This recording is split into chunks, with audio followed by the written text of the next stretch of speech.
What we are blessed with and what makes us special are not always the same. Blessings are the gifts handed down to us by fate or genetics, the raw materials of our being.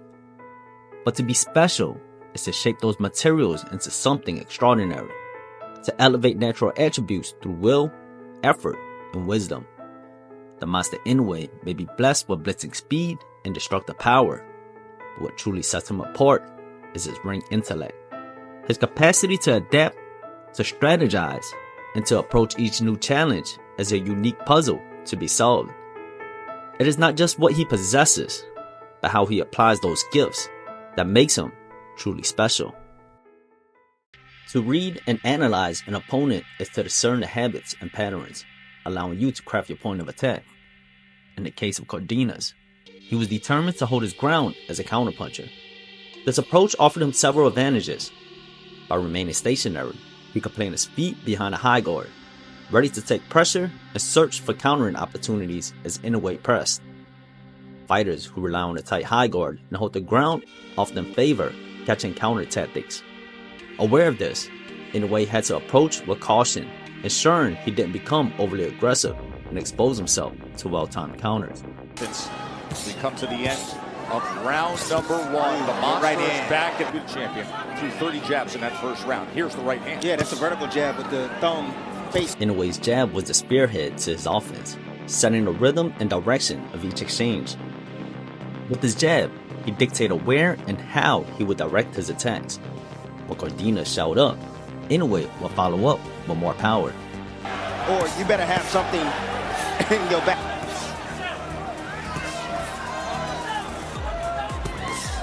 To disrupt Inoue's flow and prevent him from following up, Cardenas would jab and tandem with Inoue to interrupt the sequence.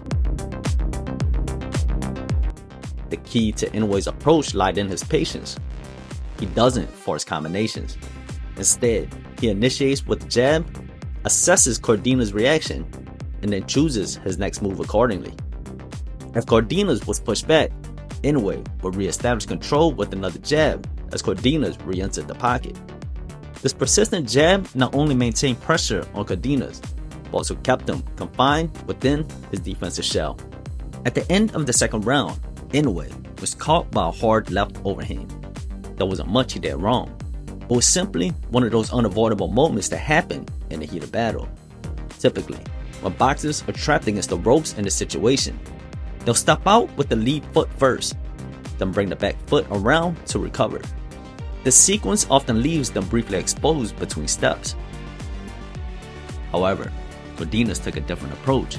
He hopped to the left with both feet at once, landing in a strong position to generate enough power for his punch. It's also worth noting that throughout the fight, Cardenas had been blocking every punch with a tight guard. This was the first time he chose to slip underneath the punch instead, catching Inoue as he overextended himself. He's coming with a lot of power. Inoue right now had Cardenas along the ropes, a little angle, changed his position. Inoue followed him out, didn't see that left hook coming. After the knockdown, Inoue used the third round to regroup and adjust his strategy. Recognizing that Cardenas had little interest in pressing forward, Inoue knew Cardenas' main opportunities would come from catching counter tactics. In response, Inoue focused on establishing his jab, using it to repeatedly probe at Cardenas' high guard from a safe distance. The jab served as both a measuring stick and a trigger. The moment Cardenas reacted and opened up, Inoue was already prepared to counter, effectively turning the tables on a counterpuncher. What truly sets Inoue apart is his exceptional ability to learn from his mistakes and adapt. After getting caught with the left-hand counter, he made the necessary adjustments, and from that point on, Cardenas wasn't able to land not one more counter for the rest of the fight. Bernardo, I just spoke with, don't make mistakes. He said he doesn't. Once Inoue made his adjustments, the outcome was set in motion. Some may question the strength of Inoue's chin, pointing to the 3 times he had tasted the canvas. Yet, in each instance, he has risen, never out on his feet, never defeated in spirit.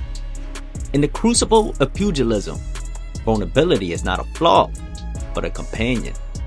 To fight with such intensity is to accept that danger is always near. What distinguishes Inoue is not invulnerability, but his willingness to jump right back into the fire, trusting in his ability to recover and the daunting power of the monster. Cardenas deserves respect for his courage as he truly came to fight. But against a fighter of Inoue's caliber, tenacity alone is not enough. The bout revealed a deeper truth. While Cardenas stated that Inoue's power wasn't much of a factor, the ring told another story.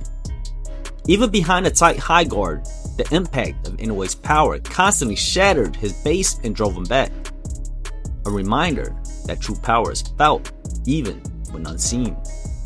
For those who face Inoue, the challenge is existential. To outbox him is near impossible. To trade power with him is to court defeat. In the end, Inoue's greatness lies not in perfection, but in his capacity to confront adversity head on, to transform vulnerability into victory, and to remind us that true mastery is the art of adaptation under fire.